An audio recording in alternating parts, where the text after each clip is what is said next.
3팀 일본의 클라이언트 미팅 시작합니다. 안녕하세요. 안심하고 탑승하는 스토리 대리운전입니다. 오늘은 MBC로 위풍당당하게 발걸음을 옮긴 흥행 보증수표, 공효진 배우의 파격적인 변신이 돋보이는 작품인데요. 바로 7월 31일 베일을 벗는 드라마 유부녀 킬러의 베이스가 된 원작의 핵심 스토리를 낱낱이 파헤쳐 드리려고 합니다. 선제 없고 티어의 메가폰을 잡았던 윤종호 감독의 감각적인 연출과 결합하여 벌써부터 대중의 기대를 한몸에 받고 있죠. 오늘 영상은 원작의 모든 반전과 전개를 상세히 담고 있으니 원치 않으시는 분들은 주의해 주시길 바라며 숨막히는 이중생활의 서막을 지금 바로 열어보겠습니다. 이야기는 겉보기에는 아무런 문제도 없어 보이는 평범한 한 가정의 일상에서 출발합니다. 꼬박 3년이라는 긴 세월 동안 독박 육아와 가사에 전념하며 회사와는 거리를 두었던 여성 유보나가 마침내 복직의 문을 두드립다. 그녀가 다시 발을 들인 곳은 대기업 가전 브랜드인 두루미전자의 영업 3팀.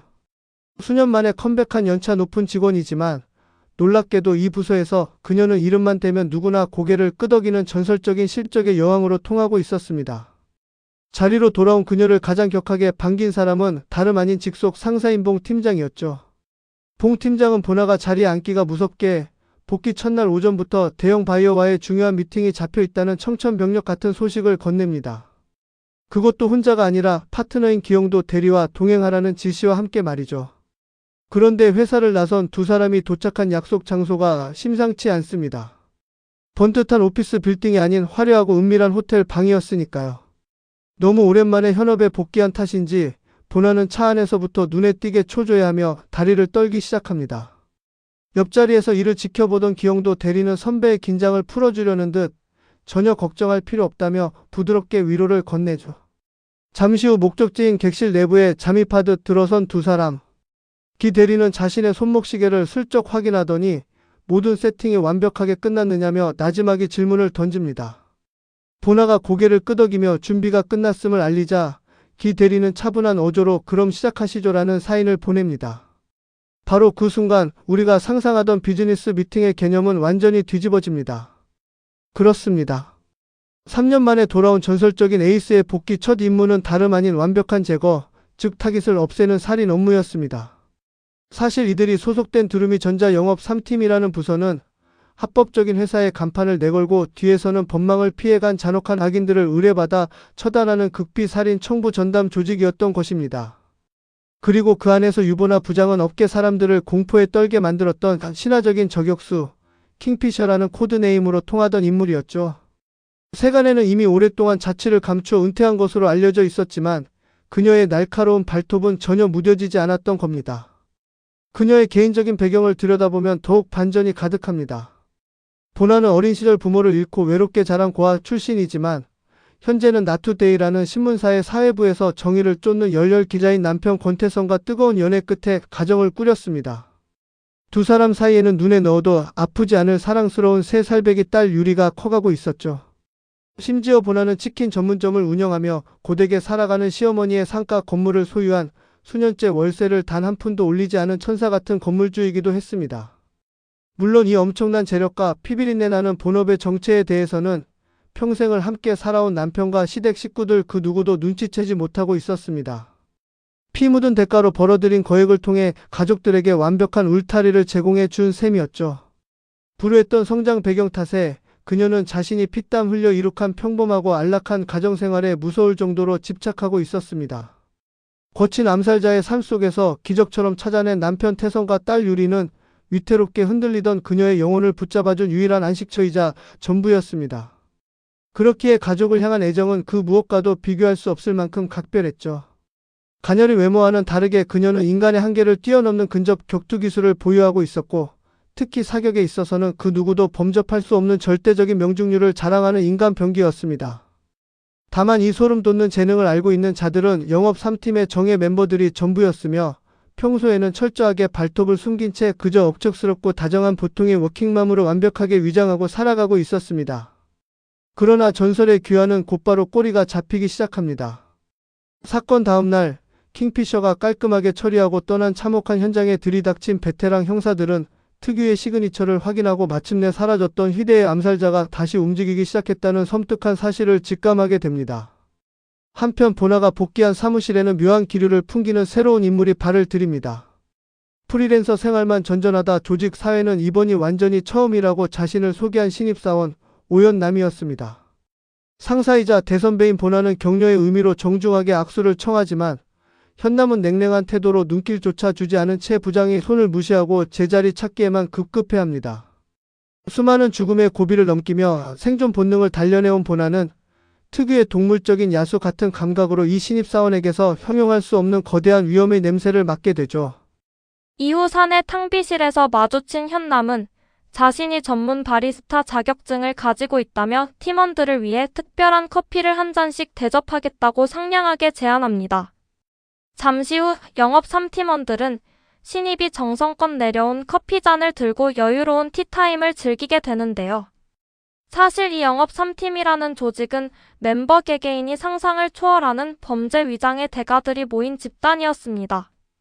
팀을 이끄는 김봉 팀장은 타사를 완벽한 사고사로 둔갑시키는 현장 조작의 1인자였고 기영도 대리는 세상을 뒤흔들 만한 해킹 실력을 바탕으로 타깃을 스스로 파멸하게 만드는 자살 유도 전문가였습니다. 여기에 고영갑 과장은 어떤 흔적도 남기지 않는 의료사고의 달인이었으며 보나는 원샷 원킬의 암살 담당이었죠. 이때 고문과 신문을 전담하며 위조 서류를 만드는 양해솔 대리가 커피를 마시다 현남에게 내 장기가 무엇이냐며 넌지시 묻습니다. 그 질문에 현남은 생긋 웃으며 독살이라는 짧고 강렬한 단어를 뱉어냅니다.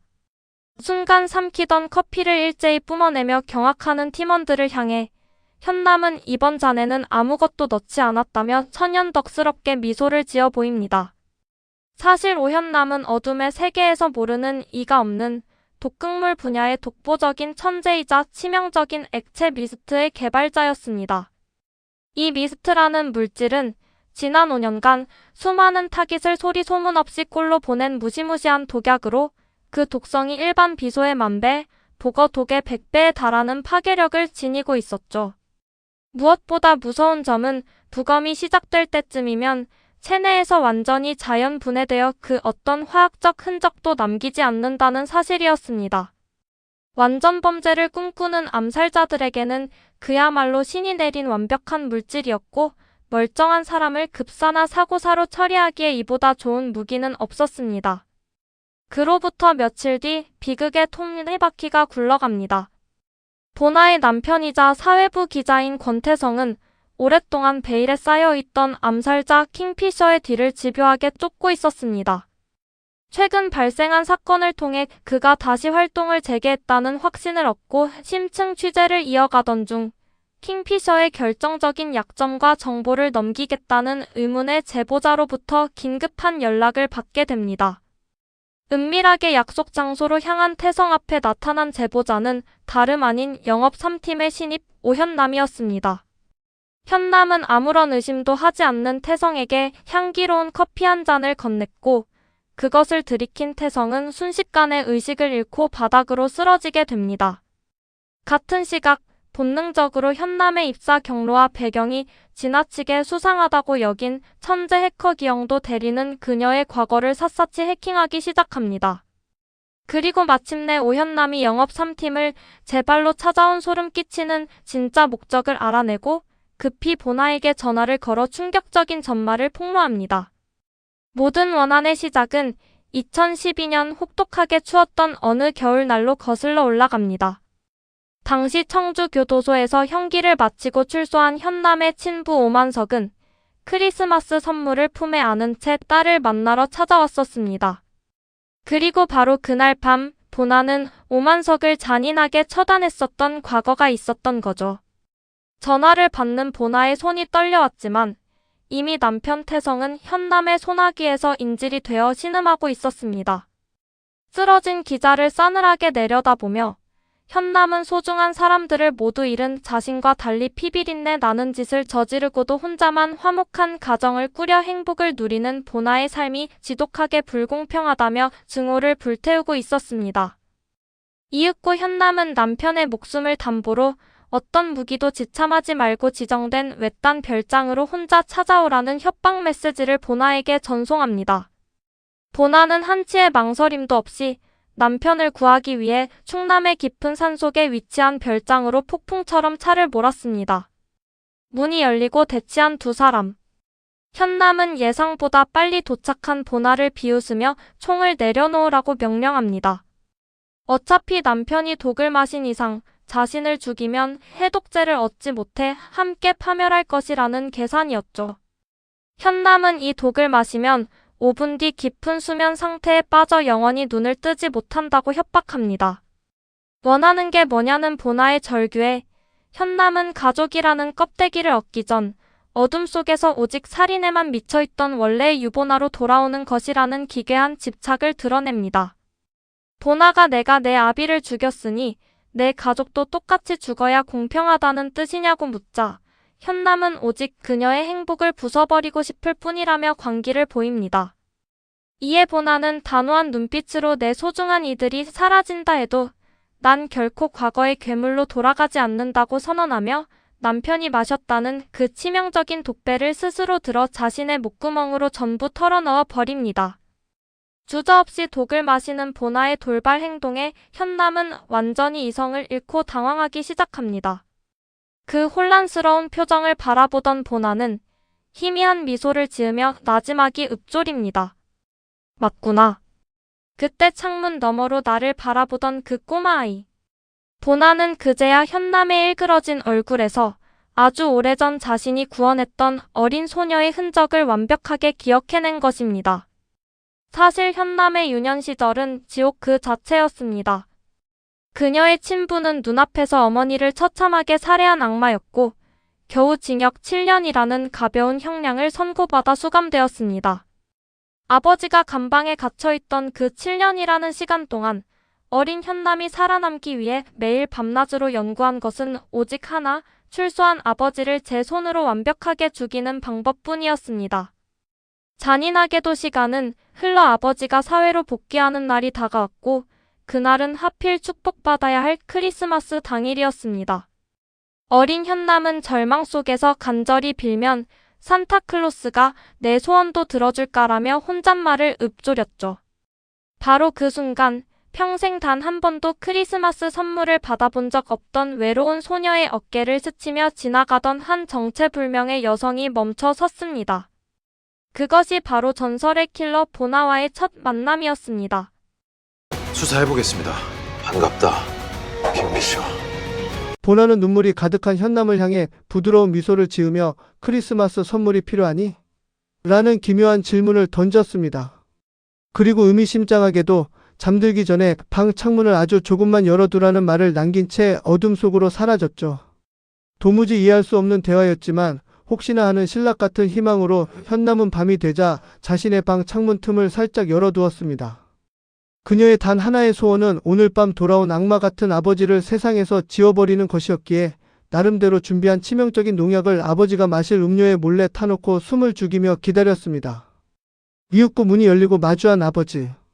그는 마치 온갖 죄를 뉘우친 듯 눈물을 흘리며 그때는 내가 제정신이 아니었다.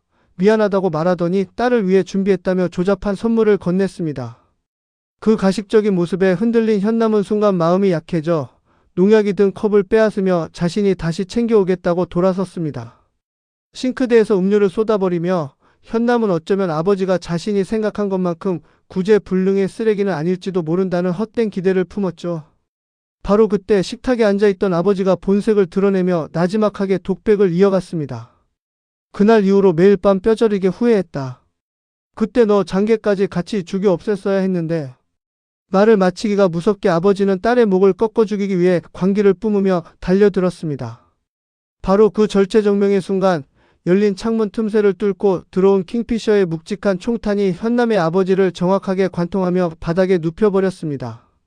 그것이 보나가 약속했던 크리스마스 선물이었습니다. 현남은 핏물 속에서 정신을 차리고 창문 밖 맞은편 건물 옥상을 바라보았고 그곳에서 거대한 저격총을 든 채 자신을 바라보던 보나의 실루엣을 목격했습니다. 옥상으로 단숨에 달려가 보았지만 그녀는 이미 사라진 뒤였고 하얗게 쌓인 눈밭 위에는 손으로 꾹꾹 눌러 쓴 메리 크리스마스라는 글자만이 선명하게 남아 있었습니다. 소녀가 태어나서 처음으로 받아본 온전한 구원이자 선물이었습니다. 그날 이후 현남의 인생 목적은 오직 하나, 자신을 구원한 신적인 존재 킹피셔의 흔적을 추적하는 것이 되었습니다. 그녀의 발자취를 닮아가기 위해 본격적으로 독극물과 화학을 치열하게 공부하기 시작했죠. 하지만 오랜 추적 끝에 마침내 마주한 보나의 실체는 너무나도 실망스러웠습니다. 어둠 속의 절대적인 군주이자 신이었던 존재가 고작 마트에서 장을 보고 아이 유치원 가방을 챙기는 연약하고 찌들은 평범한 아줌마로 전락해 있었으니까요.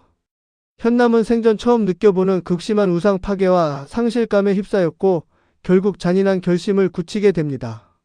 나의 신을 이렇게 나약하게 만든 모든 쇠사슬 가족을 끊어버리고 그녀를 반드시 피비린내 나는 과거의 킹피셔로 강제 복귀시키겠다고 말이죠. 그렇게 치밀한 계획 하에 두루미 전작까지 위장 입사했지만 보나가 자신을 여전히 그 시절의 소녀로 뚜렷하게 기억하고 있으리라고는 꿈에도 상상하지 못했던 겁니다. 보나는 확신에 가득 찬 눈빛으로 현남을 바라보았습니다. 어둠 속에서 방황하던 그 여린 소녀는 자신을 절대로 해칠 수 없다는 것을 직감적으로 알고 있었던 거죠. 보나는 쓰러져가는 몸으로 내 남편에게 해독제를 주지 않는다면 나 역시 이대로 죽겠다고 배수진을 칩니다. 현남은 도무지 이해할 수 없었습니다. 고작 저런 피가 섞이지 않은 남남일 뿐인 가족이라는 존재가 자신의 목숨까지 내던질 만큼 대단한 가치가 있는 것인지 소리를 지르죠. 가물거리는 의식 속에서 보나는 현남의 품에 기대며 마지막 한마디를 던집니다. 질문이 틀렸어. 목숨을 거는 게 아니라 그들이 곧 내 목숨이야. 그러니 이번에도 제발 내가 나를 살려줘. 눈을 감아버린 보나를 보며 현남은 허탈하게 웃음을 터뜨립니다. 애초에 해독제 따위는 존재하지 않았습니다. 두 사람이 마신 액체는 치명적인 독약이 아니라 그저 정신을 순식간에 잃게 만드는 초강력 수면제에 불과했으니까요. 그렇게 한바탕의 폭풍이 지나간 후 무사히 깨어난 보나와 남편 태성은 집으로 무사히 귀환했고 이 극단적인 사건을 계기로 현남의 정체와 진심을 확인한 영업 3팀은 그녀를 새로운 식구이자 가장 강력하고 든든한 독극물 조력자로 임명하게 됩니다.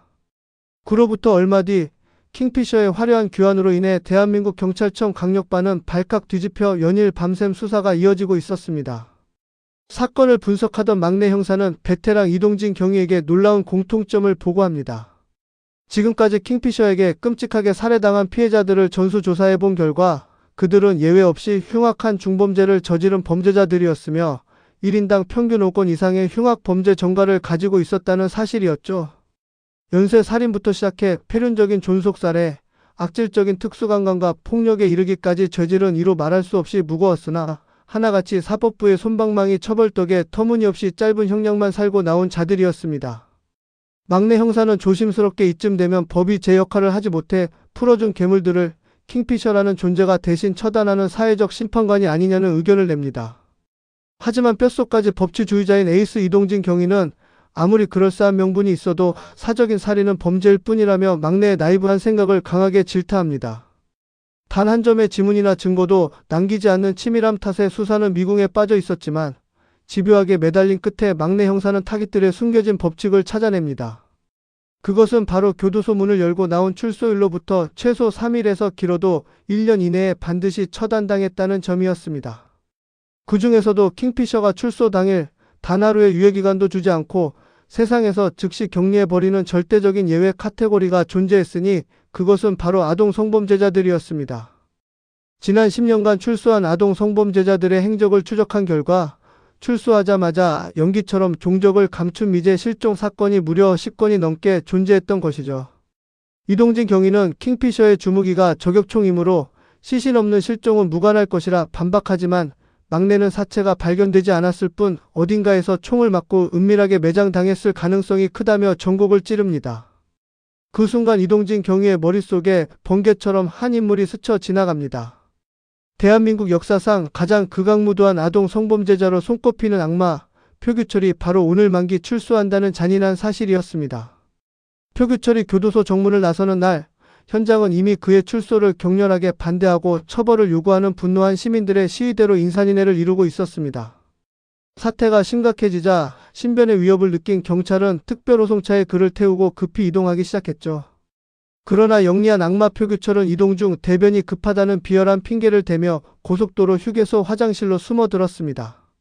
그리고 미리 내통한 자들과 약속한 대로 화분이 놓인 창문 옆 두 번째 칸으로 들어가 문을 3번 똑똑똑 두드렸습니다. 그러자 화장실 칸막이 아래의 비밀 공간을 통해 경찰의 감시를 피할 수 있는 사복과 선글라스가 은밀하게 전달되었죠. 순식간에 옷을 갈아입고 청소부인 척 유이 화장실을 빠져나온 표규철은 대기하고 있던 차량 번호 1907 세단의 뒷좌석에 매끄럽게 탑승하는 데 성공합니다. 탈출에 성공했다며 안도하는 표규철을 룸미러로 바라보며 인자하게 미소 짓는 운전석의 사내, 그는 다름 아닌 영업 3팀의 수장 김봉 팀장이었습니다. 김봉은 표규철에게 경찰의 추적을 피하려면 다리에 채워진 전자발찌부터 신속하게 해제해야 한다며 그를 안심시킵니다. 같은 시각 휴게소에서 타깃이 증발해 버린 것을 확인한 경찰 조직은 비상경계령을 선포하고 이동진 경위가 현장을 지휘하며 전자발찌의 GPS 신호를 필사적으로 추적합니다. 하지만 긴박한 추격 끝에 그들이 마주한 것은 한적한 공터의 마네킹 다리에 쓸쓸하게 채워져 있는 전자발찌 파편뿐이었습니다. 한편 표규철이 김봉의 차를 타고 도달한 곳은 안전한 은신처가 아닌 낯선 고립된 밀실이었습니다. 김봉 팀장이 그에게 자유의 몸이 되자마자 왜 하필 옛날 집으로 돌아가려 했느냐고 묻자 표규철은 뻔뻔하게도 과거의 피해자를 직접 찾아가 진심 어린 사과를 전하고 싶었을 뿐이라는 역겨운 변명을 늘어놓습니다. 그 가식적인 모습에 김봉은 말없이 캔커피 하나를 건네지만 의심이 많던 표규철은 이를 거절하죠. 바로 그 순간 어둠 속에서 소리 없이 나타난 보나가 그의 목덜미에 정확하게 마취총을 발사합니다. 쓰러지는 악마를 내려다보며 보나는 싸늘하게 읊조립니다. 그러게 곱게 챙겨줄 때 마셨으면 고통 없이 편하게 갈 수 있었을 텐데. 같은 시각 단서를 찾기 위해 휴게소 관제실을 뒤지던 이동진 경위는 표규철이 사라진 정확한 시간대의 CCTV 영상 약 30분 분량이 마법처럼 통째로 삭제된 정황을 포착합니다. 천재 해커 기영도 대리의 짓이었죠. 이 완벽한 연출을 보며 이동진은 이 실종 사건의 배후에 틀림없이 전설적인 암살 조직과 킹피셔가 깊숙이 개입되어 있음을 확신하게 됩니다. 그러나 그들이 진실에 다가가는 동안 영업 3팀의 지하 고문실에서는 상상을 초월하는 참혹한 대가 지불이 시작되고 있었습니다. 고문과 신문의 최고 권위자인 양해솔 대리의 손에 넘겨진 표규철은 지난 10년간 흔적 없이 사라진 선배 범죄자들과 마찬가지로 공식적으로는 영구 미제 실종자로 처리되었지만 실제로는 사법 엄벌을 아득히 초월하는 가장 비참하고 고통스러운 죽음을 맞이하게 됩니다. 이 거대한 사건을 기점으로 보나의 남편 권태성 기자의 추격 강도는 더욱 매서워졌고 보나는 일상 속에서 수차례 자신의 정체가 탄로날 뻔한 절체절명의 위기를 겪게 됩니다. 그러나 뛰어난 임기응변과 팀원들의 엄호 속에 비밀을 사수하며 평화로운 가정을 지키는 워킹맘과 밤의 심판자라는 아슬아슬한 줄타기를 성공적으로 이어가죠. 몇 달의 시간이 흐르는 사이 나쁜 놈들만 골라 죽이는 이 정체불명의 영웅에 대한 대중의 열광은 극에 달해 온라인에는 킹피셔 팬클럽이 결성되었고 순식간에 회원수가 100만 명을 돌파하는 기현상이 벌어집니다. 이에 위기감을 느낀 수사 당국은 이동진 경위를 필두로 한 킹피셔 전담 체포 전담반을 공식 출범시키기에 이릅니다. 수사를 전개하던 동지는 어느 날 교도소에 수감 중인 악질 범죄자 송혜순으로부터 한 통의 절박한 탄원 편지를 받게 됩니다. 내용은 내가 곧 만기 출소를 하는데 밖에 나가면 100% 킹피셔의 표적이 되어 죽을 것이 뻔하니 제발 신변을 보호해 달라는 추악한 SOS였습니다. 송혜순의 표면적인 제목은 1년 전 운영하던 보육원에서 원생 한 명이 교통사고를 당하자 그 합의금을 횡령했다는 혐의로 징역 1년을 받은 것이 전부였습니다. 그러나 영업 3팀이 이미 파악하고 있던 그의 실체는 상상을 초월하는 인간 말종이었습니다. 그는 갈 곳 없는 위탁시설에 절박한 아이들을 협박하고 세뇌하여 질주하는 차량에 제 발로 뛰어들게 만드는 잔인한 수법으로 무려 10년간 돈벌이를 해온 괴물이었죠. 특히 수사망을 피하기 위해 불륜 장소로 유명한 한적한 도로를 범행지로 선택한 뒤 비밀을 지켜야 하는 불륜 남녀들의 차량만 골라 범행을 저질러 경찰 신고 없이 현금으로만 거액의 합의금을 갈취해왔던 것입니다. 그의 손에 희생당한 아이들만 무려 38명에 달했으며 더 큰 돈을 뜯어내기 위해 아이들에게 더 세게 부딪혀서 많이 다칠수록 큰 상을 주겠다고 사주해 평생 지체 장애를 안고 살아가게 되거나 식물인간이 되어 누워있는 어린 생명들이 가득했습니다. 이미 영업 3팀은 송혜순이 출소하는 즉시 3일 이내에 반드시 지구상에서 소멸시키기로 사형 선고를 내려둔 상태였습니다. 파고드는 뉴스 나투데이 권태성 기자입니다. 이거 단순 사고입니까? 아니면 혹시 타살입니까? 한편 경찰 측의 이동진 경위 역시 이 기회를 놓치지 않고 송혜순을 인간미끼로 삼아 현장에 잠복하면 반드시 월척인 킹피셔를 낚을 수 있을 것이라며 대규모 함정수사 계획을 수립합니다. 지휘부는 범죄자의 말만 믿고 함정수사를 펼칠 수 없다며 완강히 반대했으나 동진은 끈질긴 설득 끝에 결국 경찰청장의 최종 승인을 받아내어 거대한 덫을 놓게 됩니다. 마침내 송혜순이 출소하여 미끼로 풀려난 운명의 밤, 묵직한 정적을 깨고 킹피셔가 움직이기 시작합니다. 격렬한 격투와 추격전 끝에 사방을 포위하고 있던 경찰들의 강력한 저항에 부딪혀 킹피셔는 체포될 위기에 직면하게 되죠. 바로 그 타이밍에 두루미 전자의 또 다른 비밀 병기인 스토리텔러 팀이 어둠 속에서 전격 등판합니다. 그들은 정교하게 계산된 동선으로 킹피셔를 맹렬하게 뒤쫓던 무수한 경찰차들의 진행 경로를 완벽하게 차단하고 교란했습니다. 그리고 혼란 속에서 가쁜 숨을 몰아쉬며 도망치던 악마 송혜순을 정확하게 폭주하는 차량의 궤적 위로 밀어 넣어 버리죠. 결국 송혜순은 자신이 수십 명의 어린아이들에게 강요했던 방식 그대로 잔인하게 질주하는 차에 치여 현장에서 즉사하는 인과응보의 결말을 맞이합니다. 이 대대적인 실패로 인해 킹피셔 전담반은 전격 해체되는 굴욕을 겪었고 무능한 경찰 조직을 향한 온 국민의 비난 여론이 들끓었습니다. 모든 독박 책임을 짊어진 에이스 이동진 경위는 결국 시골 지구대로 좌천성 부서 이동을 당하게 되죠. 그러나 여기에는 소름 끼치는 반전이 숨어 있었습니다. 동진의 직속 팀장이었던 인물이 사실은 과거에 자신의 억울하게 자살한 아들의 원수를 대신 갚아준 킹피셔의 열렬 팬클럽 비밀 회원이었다는 사실이 드러납니다. 그가 경찰 내부의 기밀 작전 경로와 함정 수사 정보를 두루미 전자 측에 실시간으로 흘려주고 있었기에 가능한 완벽한 승리였던 거죠. 킹피셔의 조력자는 사법부와 경찰 내부를 포함해 세상 그 어디에나 존재하고 있었던 것입니다. 얼마의 시간이 흐른 후 전국 뉴스 화면을 통해 연쇄살인마 킹피셔의 것으로 강력히 추정되는 신원불명의 사체 한 구가 한적한 곳에서 발견되었다는 대대적인 보도가 송출되면서 세상을 뒤흔들었던 전설의 이야기는 일단 표면적인 마침표를 찍게 됩니다. 지금까지 전해드린 이 짜릿하고 충격적인 서사는 원작 웹툰의 시즌3를 기반으로 한 핵심 줄거리 요약이었는데요. 현재 플랫폼에서는 주인공 유보나의 베일에 쌓여있던 과거 시절의 숨겨진 에피소드와 떡밥들이 아주 흥미진진하게 풀려나오며 뜨거운 인기를 이어가고 있는 상황입니다. 과연 15년 만에 왕자로 돌아온 배우 공효진이 그려낼 잔혹하면서도 눈물겨운 워킹맘 킹피셔의 모습은 우리에게 어떤 카타르시스를 선사할까요?